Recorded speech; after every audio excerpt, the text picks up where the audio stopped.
Hello, everybody. So, day 2 of our game development class. Game development is a time-consuming thing, and we're under tight time constraints in the classroom. That's always the case, but when we have something that typically takes a long time, we're a bit restricted on how detailed our class examples can get.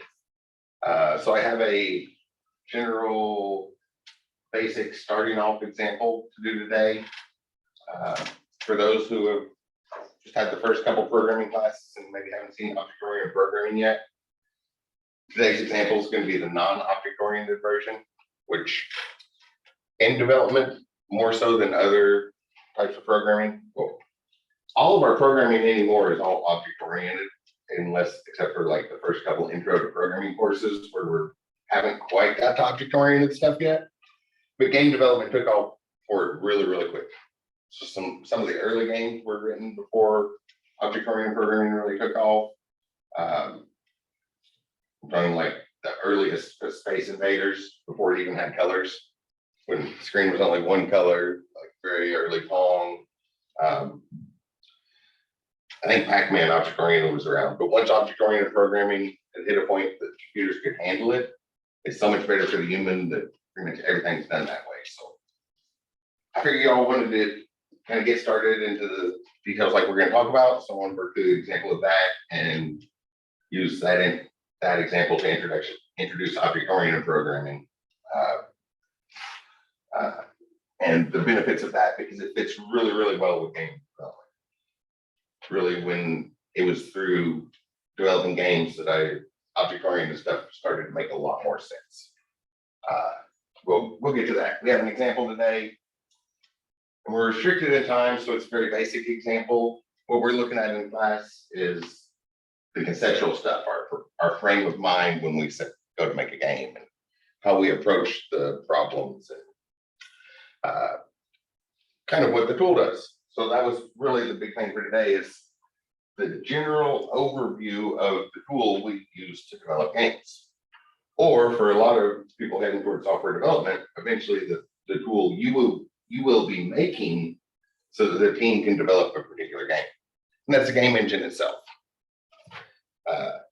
What are the basic parts we need for a game engine? The minimum requirements, basically, to call something a game engine. That's sort of our main goal for today. A couple other things.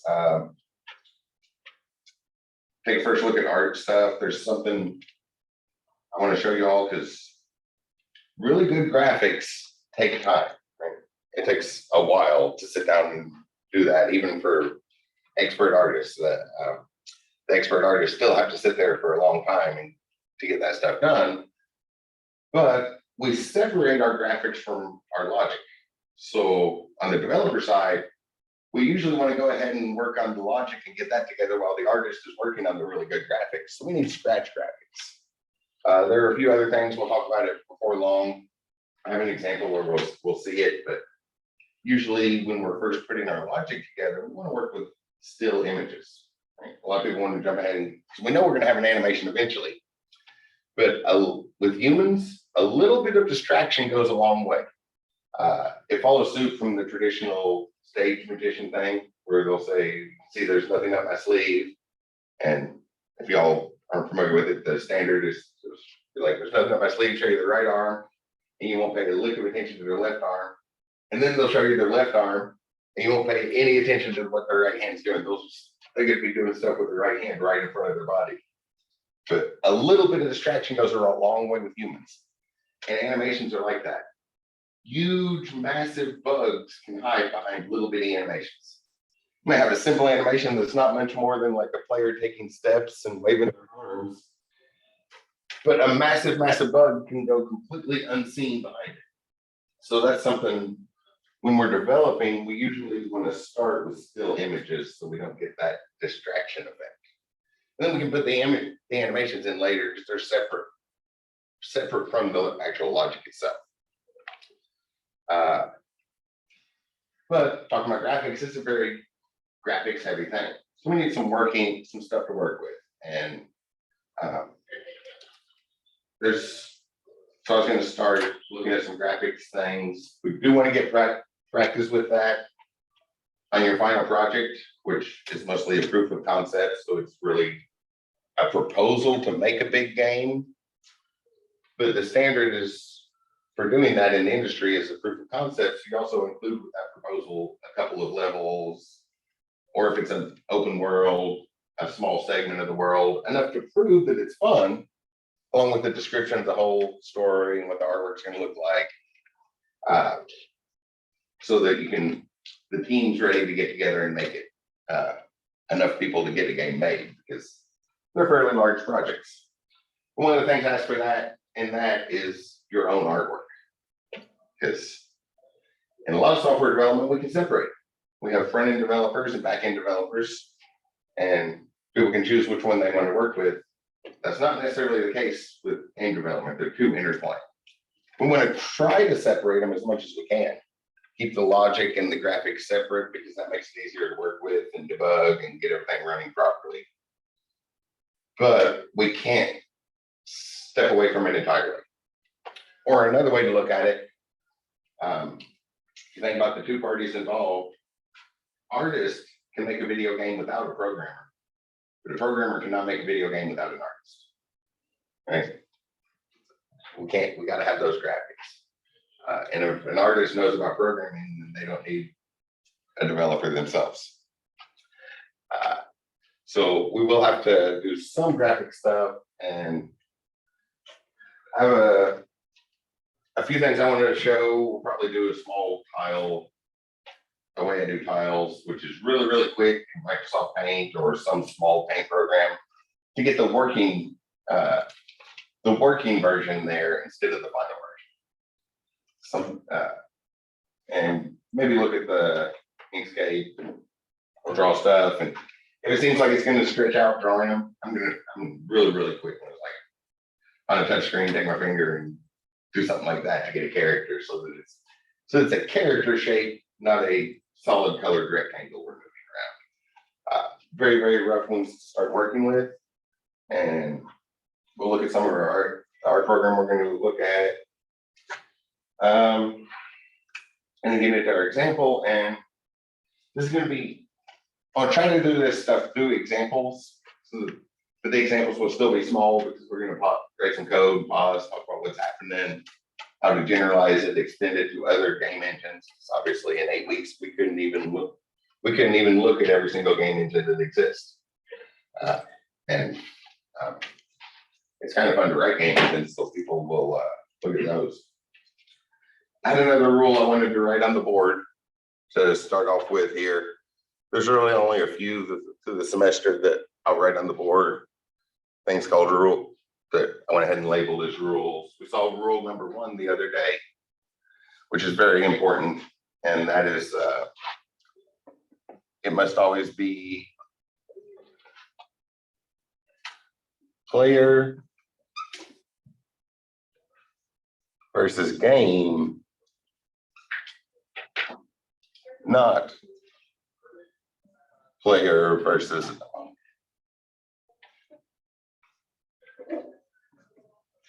Sorry, I was facing the board when I was saying that. That's better for the microphone. The people on the Zoom call hear better when I do that. We always wanted player versus game. It's not not player versus programmer. Sorry. And talking right at the same time. We are not the player's opponent. We are on the player's side. We want the player to win. We are, at most, we are an obstacle for the player. We want to make it hard enough that it's fun, that it feels like an accomplishment when they win. But we want the player to win, otherwise the game cannot possibly be fun. So we're their partner, not their opponent. I always want to remember that, because most people heading into game development play games, so we have that competitive instinct. So that's why that one's rule 1. Rule 2, it must tell a story.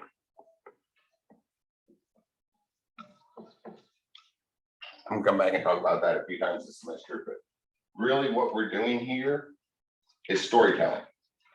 A few games have been able to get by without having a story. Very, very few. Right? Tetris didn't have a story, but all the knockoffs of Tetris had a story.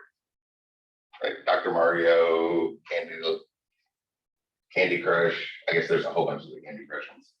But all of those, there is a story to them. There's a purpose, and that's necessary because right off the bat, the first point in that is it tells the player what to do. Tells the player where to go, what they're doing. Gives them some hints on what is going to happen. So game development is also a storytelling thing. I actually borrowed the notes from the creative writing professor, the professor that teaches creative writing in the English department here. Like I had my own notes, and one day I was talking to her and just thought, hey, it might be good if I borrowed her notes to help cover that tie-in. Game development is not a software development thing alone. I just talked about creative writing, art, there's some math stuff. A lot of our different subjects tie together. Physics are going to be very important. When I'm erase those words and make another list on the board, one of them is going to be physics. So a lot of different subjects tie together here. It's not an independent thing. And when we're talking a little bit more about storytelling, I set my own notes aside, the notes I made aside, and actually borrowed the lecture notes from the person that teaches creative writing here to help emphasize that crossover, that it's not an independent thing we're doing here. A few games got by without a story, but very, very few. Because even Pong had a story, right? It was a virtual version of ping pong. So there's a story of people gathered around a ping pong table playing that. It just happens virtually instead of around an actual ping pong table. But there's some sort of story is necessary so the player knows what to do, where to go. They know how to tell when they won. There's an end, because the story has an ending. We'll talk about storytelling at some point. But the first two of a short list of rules I'm going to write throughout the semester.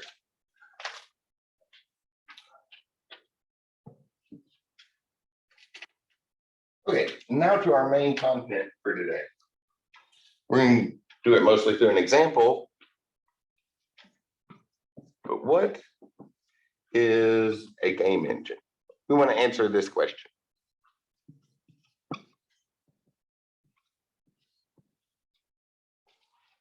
What does it take for something to be a game engine? Through this semester, I've chose three. There's one that one of them's written in Python. One of them's written in C++, and then C++ is hard to work with, so they added an external scripting language, so we never do anything with C++. We drag our mouses around. And the other one is written in several different languages at once, and when we need to add stuff, when we need to add to it, we use C#. So a lot of different programming languages. It spreads across programming languages. Usually we don't even have a single programming language in one particular engine. First section we do because it's specifically one for introducing people to game development using Python. But in general, there's multiple languages involved in it. So big software, and probably heard the word, but the bare minimum of what we need, I don't know why I'm carrying those notes, is the certain things we need, what's needed to create a video game. First thing we need is a rendering pipeline.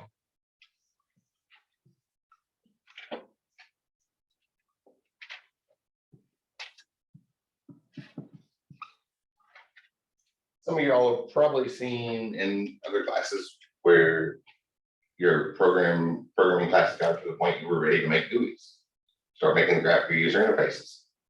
But do we go in and do manually control the switches on the GPU for what the picture is going to look like? That stuff's already built for us, right? We use one that's already built. Same thing here. That stuff is very, very complicated to build. So we use one that exists. We need something that can communicate with the graphics on the screen. There are a lot of pictures on the screen. We don't want to control every single one. Yeah. When you mean communicate, did you mean like response? Like how they did in games like That's something coming up. That's almost, that's like the third thing. Just put a way to put the graphics on the screen. Because we want to see, usually when we're thinking about video games, we're thinking about something on the screen, right? Or even the text-based games. Right? Anybody ever played any of the old text-based games? Some of y'all, it was well before your time. I see hands going up. They're classics. Yeah. There's some of those games on like Google Play account where it's like you're reading a book and it gives you an option to click on. Yeah, they're all text-based. That's a game, and we need that rendering pipeline because that's how we communicate to this. That's how we put things on the screen. Usually we're thinking about a better rendering pipeline than just that basic text on a screen, but we need some way to get our graphics on the screen. Show graphics is what that's for, because that's what the human uses to work with. Graphics don't mean anything to a machine, right? So in the background, those graphics all represents different data. We're thinking about that image of our player moving back and forth and up and down on maybe a platform game. But the computer does, that's not really an input for the computer, that image itself. The computer is handling a bunch of data. It has position data.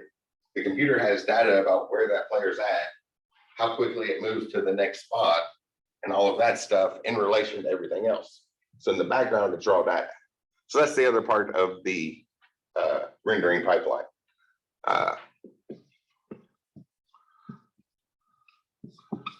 The raw data on the background, and then the interfacing between them. Because the human's dealing with the graphics. The computer has pure data on the background. And when we do something that needs to translate inward, they need to translate between each other. Mostly it's raw data to show graphics, and then the inputs are going to be handled different. But the rendering pipeline is, well, like the name suggests, a pipeline. It's a place for data to flow from pure background information to graphical representations that make sense for you. Did you raise your hand, Zach? Oh, okay. I had a question about something. What's that? What do you call those?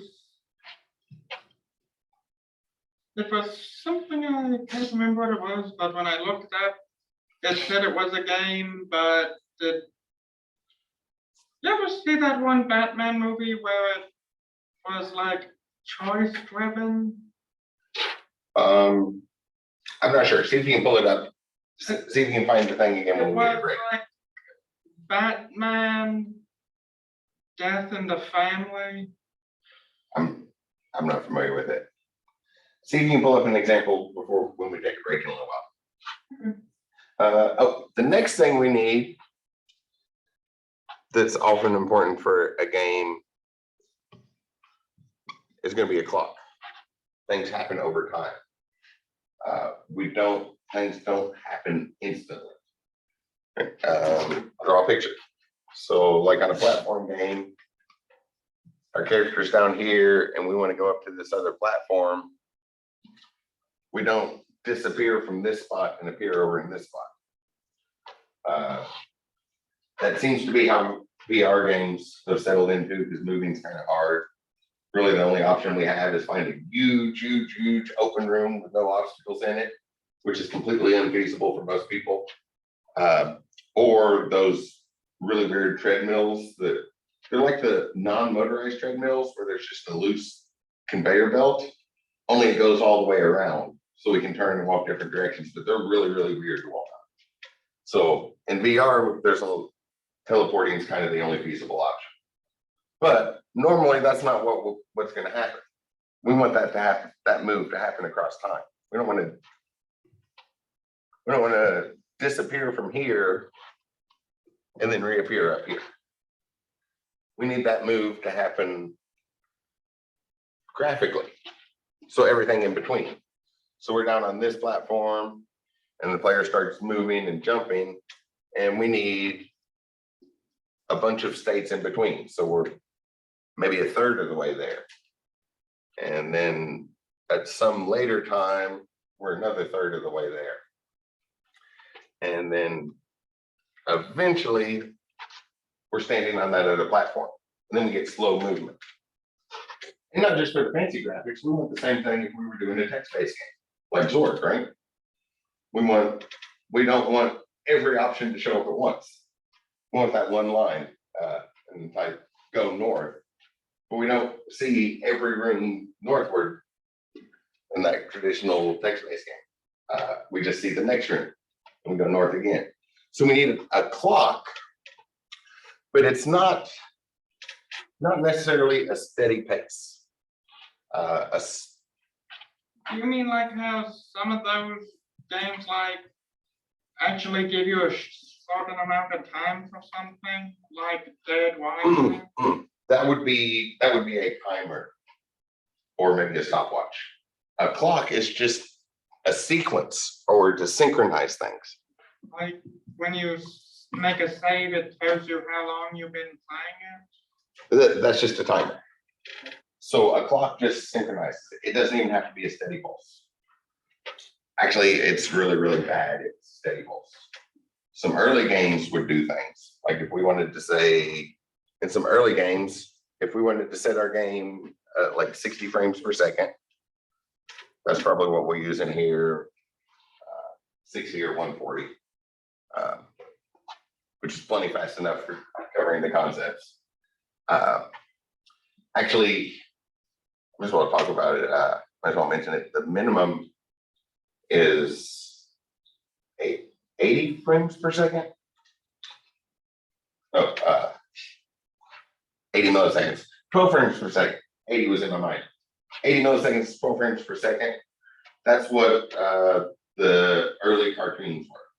So 1930s and 40s Walt Disney cartoons. We're going 12 frames every second. That is the minimum for the human mind to see smooth movement. Any slower than 12 frames per second, like the early, even the early days of cameras, the early movies, the cameraman was trying to turn the crank before they even motorized cameras, was trying to turn it so that there would be 12 pictures taken every second. A very precise thing. That's the minimum for the human mind to see smooth movement. And then our brain kind of fills in the gaps in between stuff. Kind of like that stick man that was already erased. It was here and here, then up here. And if it's happening quick enough, our brain will just fill in the gaps in between there and it'll look like smooth movement. But some of the early games, they would try to do stuff. It was like 60 frames per second. That's 16 2/3 milliseconds. Just divide 60, divide 1,000 by 60. But 16 2/3 milliseconds. But if we set every frame to be exactly that speed, like a synchronized clock, like what you were thinking of there, Zach, like the clock on the wall, it is a timer. It goes steady. We just need to synchronize everything.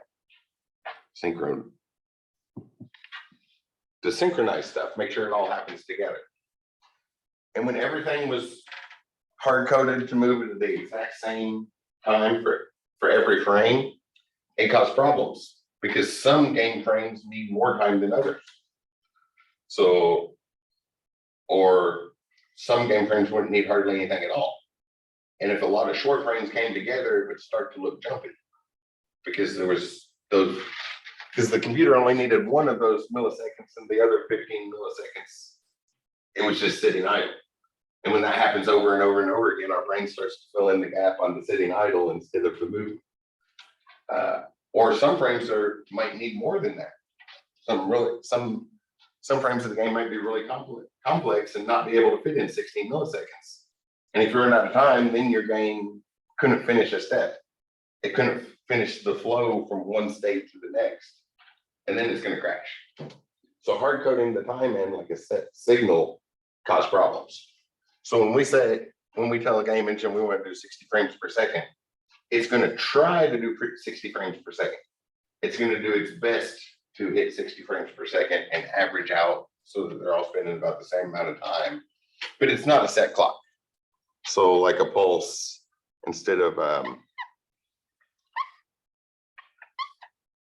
try to draw that evenly. Instead of a nice even pulse, that's what we would think of at first with the words clock, like the clock on the wall, or like Zach was pointing out, a timer. Because we will need timers, but those are game relative, right? That's part of our story. Like, can we do a certain puzzle in under 3 minutes? That's part of the story we're telling. This is for controlling graphics and everything, and it might not be sequential. It might sit idle for a minute and then suddenly have a pulse where a bunch of stuff happens.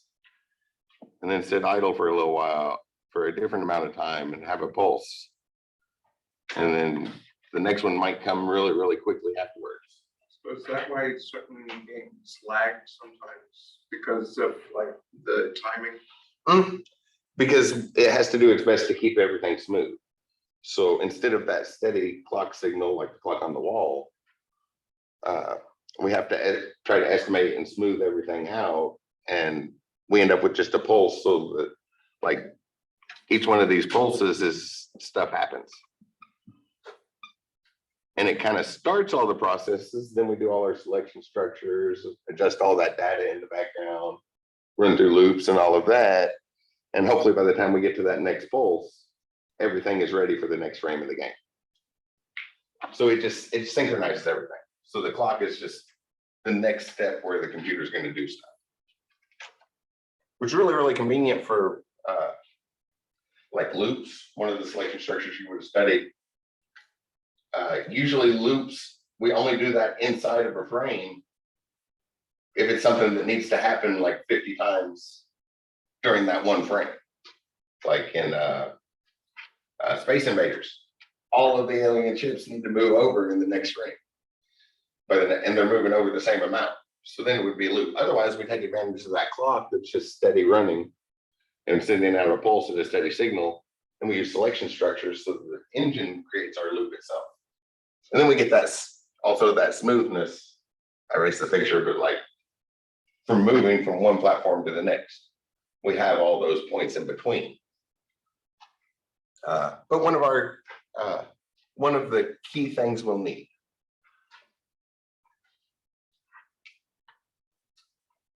So we have some pictures showing some data in the background. Things are all going to be synchronized. The pictures are so the user knows what to react to and when to react, right? Whether it's text on the screen for those style games like Zork, or the 3D models moving around for Grand Theft Auto. Right? Those pictures tell the user when it's time to interact, when it's time for that next clock pulse to do something. The user better do something to keep up with the game data running through the CPU and GPU in the background. So we need a way to listen to what the user wants us to do. Listen for button presses, lots of different types of games, voice activated games, those weren't quite as popular. The Dance Dance Revolution, ready for the character to move around to the next pad, right, back and forth. On Guitar Hero, we're ready to hit the next button. Whatever the player's doing, something's going to happen. And the generalized term for something happens when we're developing software is an event occurs. We call those events. So we need an event listener.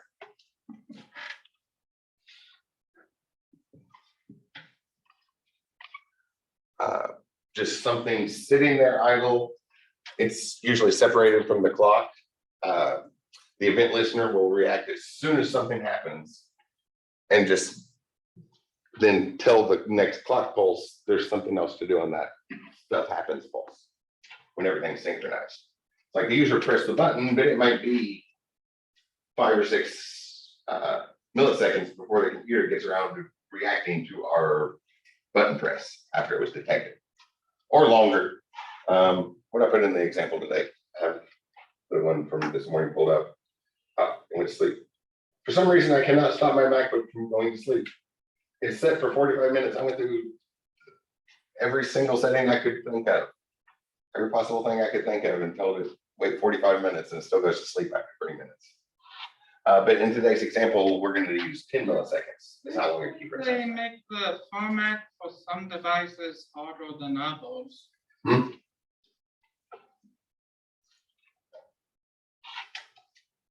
Plus, there are like several like websites I've been to, and some of them make it almost impossible to know how to sign out of. Yeah, there's a lot of those. The Apple's really bad about that too. Zoom calls a problem.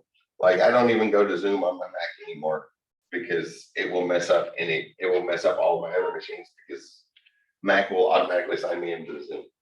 Okay, so the clock runs continuously, but only at certain points on that continuum does it actually have an action occur. Yes. Okay.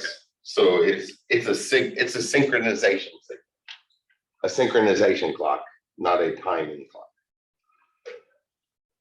Depending on our game, we might have 5 or 6 timing clocks, but we just need that pulse so that to make sure everything happens at the same time. Because we'll have lots of different code running, lots of different objects in our code. So we need to tell all of those objects when to do something simultaneously so that the frame moves, so that it all moves smooth. So really it's the synchronization. I just remembered something. What's that? Did you know they're making memory cards again for game systems? I did not know that. I hadn't used them in a while. It's, like those devices you get that are like a cube that you use on a computer for storage for like your projects. I remember memory cards. I didn't know they Now were they using make them. them like that for consoles. So So- it's like portable storage like you use on a computer for. Some people like them. I don't think they ever stopped making them. People just stopped using them. So it's probably the people are using them again. But back to this. So that's the 3 things we need: a way to show graphics and connect those graphics to the background data. For the human, for the computer, the pipe that flows between those two. Something to synchronize everything so that it all happens smoothly at a steady rate. It doesn't just fall apart on its own, because everything is independent, right? All of our NPCs in the game are independent. Like Stardew Valley, all the little NPCs standing around the village are all independent of each other, but something has to tie all that together. So that's our synchronization clock. And then an event listener to react whenever something happens, whenever the human does something, or the CPU, because the CPU can also trigger events. Timer events are very common. CPU can just have a clock down, like in 30 seconds, something's gonna count down, and in 30 seconds, something's gonna happen. That would be an event. So basically just detect when something happens.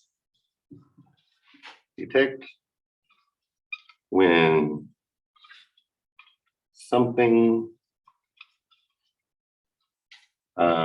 worth reacting to happens.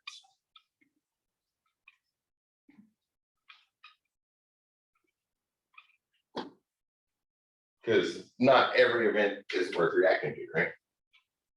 All of our machines are automatically synchronized to the clocks and pairs. Like the clock, the timing clock on the wall. They're all synchronized to those clocks and pairs. So every millisecond, there's that happening. In today's example, there's a bunch of keys on our keyboard. We can press any of the keys, but for a simple example we're going to do this afternoon, the only ones that are worth reacting to are going to be the WASD keys. Only 4 of those keys will matter. So it has to filter yeah, worth reacting to. It has to filter through everything that does happen and figure out which ones matter. So we need those. Those are the three minimum things. And there's a fourth one that is with a big probably that we want. I'm going to erase the rules here. I'm going to come back to these over and over again. Ultimately, it's going to be a short list of rules, but important things to keep in mind, because that's the big thing we can fit in a classroom, is the proper mindset of putting a game together.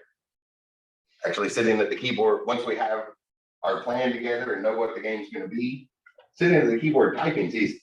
It's that mindset that might be difficult. How to address certain problems. I didn't erase very good. The other one, the fourth thing we might need, I should put some numbers here. And I did put them in order of importance. So we absolutely have to have a rendering pipeline. That is the basis. If we want to make a game engine, that's the first thing we have to do is choose a rendering pipeline.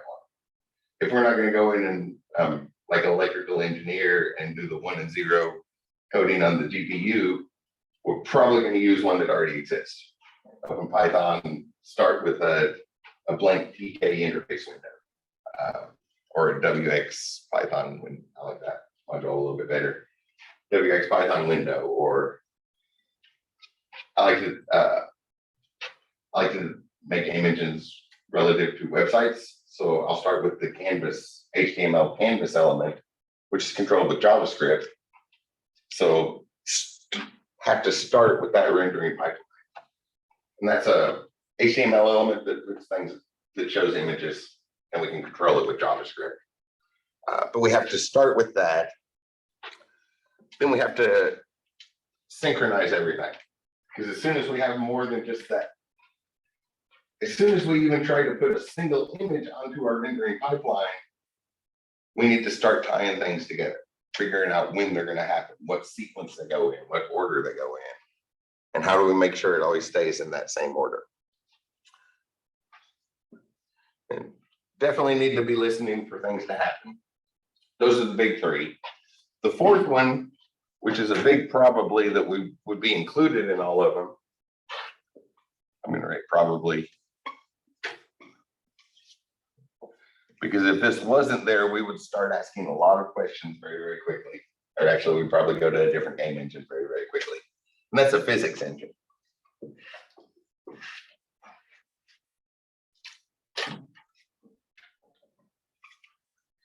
So it's actually a different thing.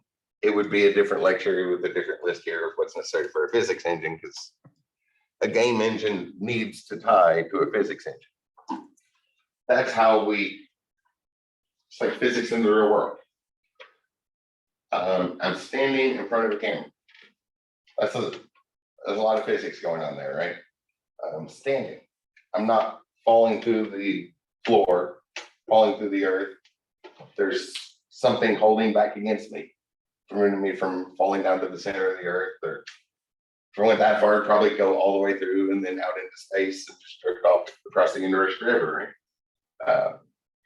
There are particles from the sun that do that. They just pass through they hit the earth and they don't interact with the surface. They just keep going, head across the universe, head out forever across the universe. So there's that physics of just standing there. The camera being able to see me up here. That is, light reflects, light comes out of the old fluorescent bulbs here in the room, bounces off my body in pretty much every different direction. And the camera has some little sensitive plates ready to pick those up. So it's like 2 plates. And one of them has a bunch of electricity flowing to it. Yeah. I'll draw a little bunch of E's has a whole bunch of extra electrons on one of them. And then when a little light particle comes in and hits that plate, it bounces one of the electrons to the other plate. And as soon as there's extra electricity on this plate, we can just take it. That's how digital cameras work, but a lot of physics going on there. Things are interacting together. That's what the physics is. People's first instinct is that the physics engine is there for the movement. which is a bonus. We can hard code movement in. It's better if we move with physics, if we accelerate instead of suddenly changing our velocity, right? Kind of like dropping a pin. Has a velocity of 0. When I let it go, it starts moving. So it doesn't suddenly jump to another speed. It starts at 0 and then slowly gets faster and faster and faster and faster. So following the laws of physics provide better movement, more realism. Our game seems more realistic, but sometimes that doesn't fit with our story. We want to get away from realism for a particular story we're telling. So that's movement, but what the physics engine is there for is for the interaction. Interaction between things.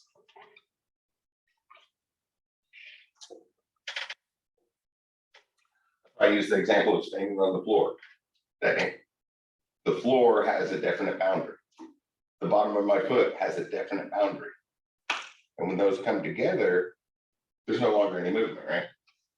If I jump upward, temporarily they're not in contact. And then there's all sorts of free movement, right? If I jumped upward and somebody came over and pushed on me while I was not in contact with the floor, I'm going to go that way. I no longer have any sort of control or anything. But that interaction between the bottom of my feet and the floor defines a lot of things. Interaction between things, so like boundaries. The boundaries between things, bigger, smaller, heavier, lighter. Bigger, smaller, heavier, lighter. All of those properties that allow things to interact. We need those for that background data so that our graphics will appear correctly.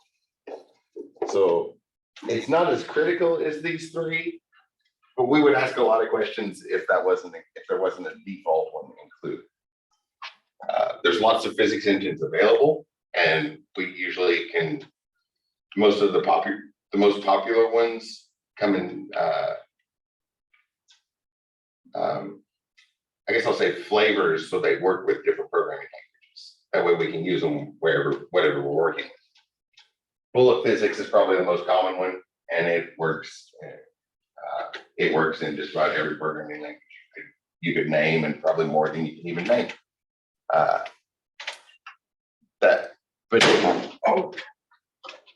Broke the chair. Oh yeah, those chairs tend to break.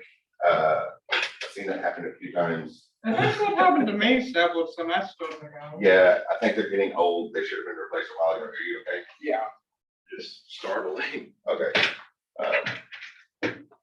Here, I'll roll it up here and get it out of the way. I will ask again to replace the chairs in here. I think it's because they're getting old, and I've seen like the little plastic piece scratch people's arms and stuff.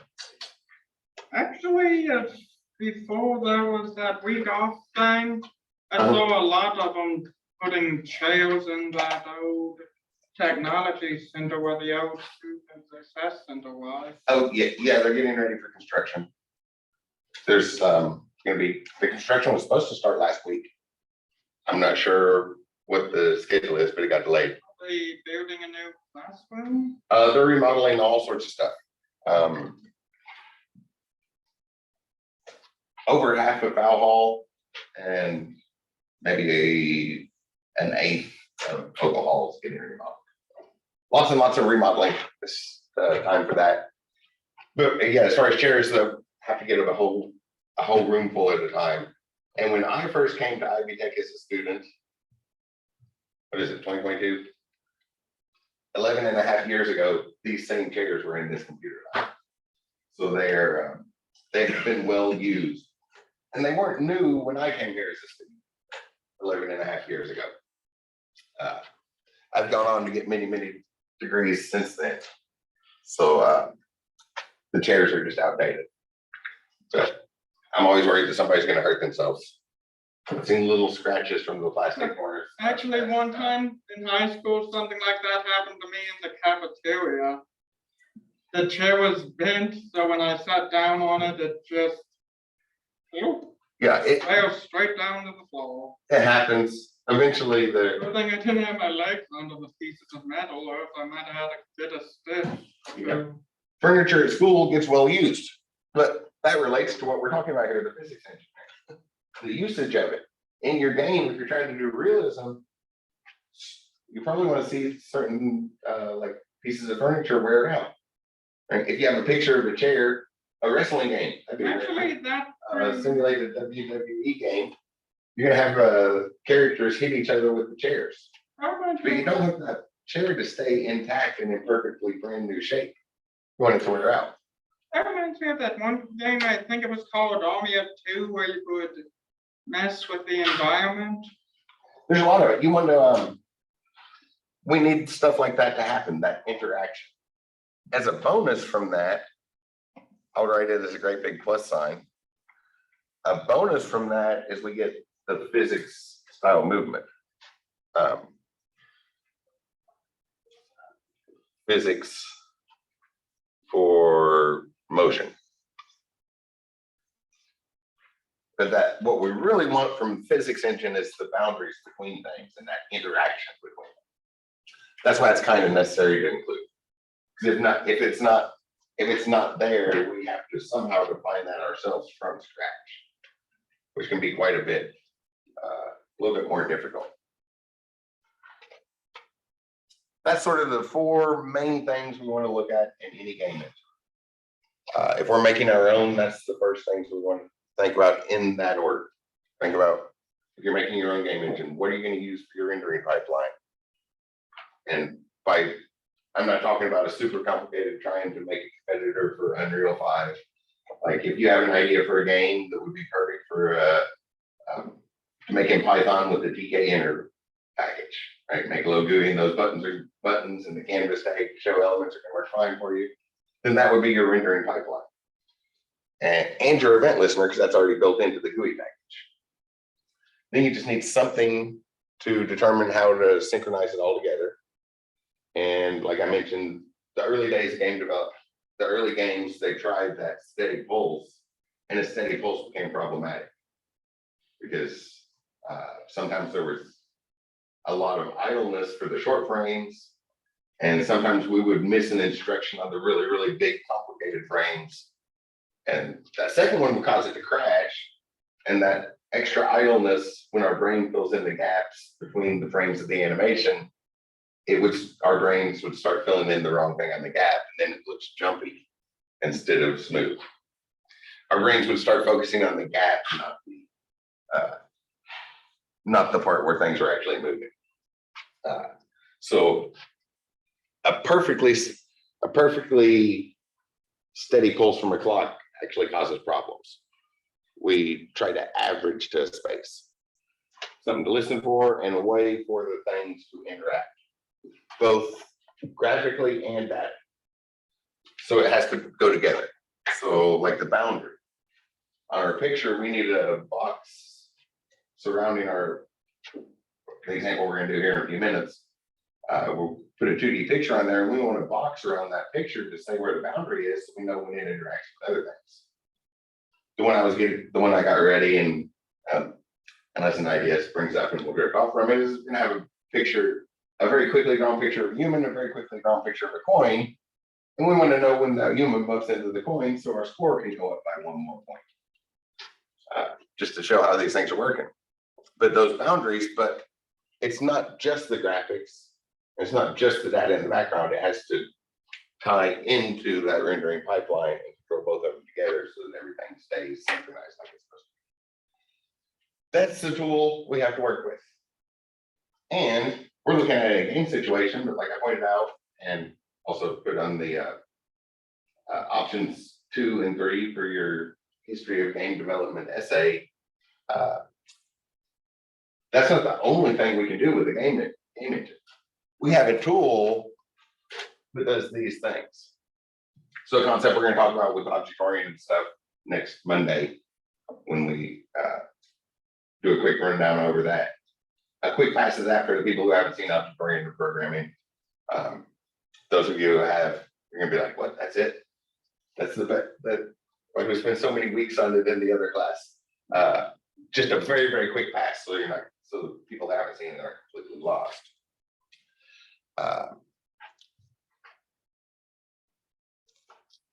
kind of lost my train of thought where I was going with that, tying it into that. Oh, there's more than we can do. One of the concepts we're going to talk about with object-oriented programming is polymorphism. A really big word for a simple concept. My favorite example of it is everybody's familiar with a hammer, right? Seen a hammer. A hammer has certain purposes. But if I asked you what the purpose of a hammer was, would you say to hold blueprints steady on a windy day out on a construction site? Probably not. It works for it, right? So a hammer works great for that. It's also a nice heavy object to prop a door open when you're carrying materials around on a construction site. But would either one of those make the list if we started saying what a hammer is actually for? Hammers for driving in nails and pulling out nails. That's polymorphism. That tool can be used for something else more than its intended purpose. It's a really big word for a really simple concept. The tools can be used for more than their intended purpose. And here we have a way to deal with graphics and background data, make a bunch of things happen, listen to external and internal events, and make things interact with each other. There's lots of stuff we can do if we have a tool that does that. And for like that history essay, things that you would normally think of doing in PowerPoint, put a slide deck presentation together, you can do a much better one with a game engine in about the same amount of time as you would spend putting a PowerPoint. Just because a game engine has its original purpose is fancier, so you can do fancier stuff quickly. Which also ties back to just if your goal is a narrated animation or an animation, characters talking, not really a game, just a simple animation with some sound. Well, that's as trivial as can be in a game engine. That's the number one most basic requirement, is it can handle the graphics, and sound's kind of implied there.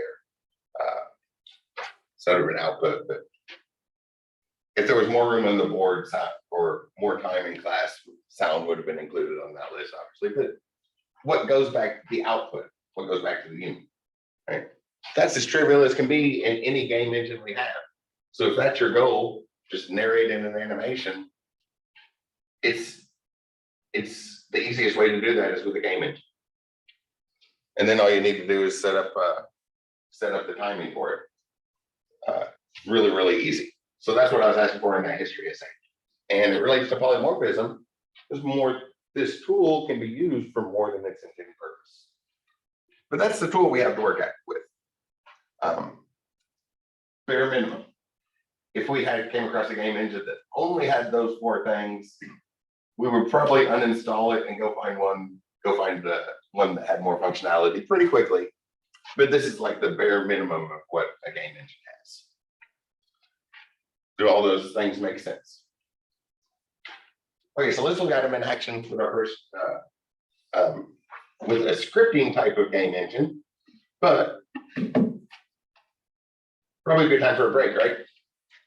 10 minutes sound good? So those 55 minutes, I guess, so probably a good time for a break. And then what I have planned is going to take about 45 minutes or so. 45 minutes without side steps, so probably close to an hour afterwards. It's probably a good time for a break. I see some head nods in here. So Zoom call, all okay with that 10-minute break. What time is it? My laptop here says 1:56, so we will get started back at 2:06. I'll see you in just a minute. And I'm gonna run over to my office, get some coffee.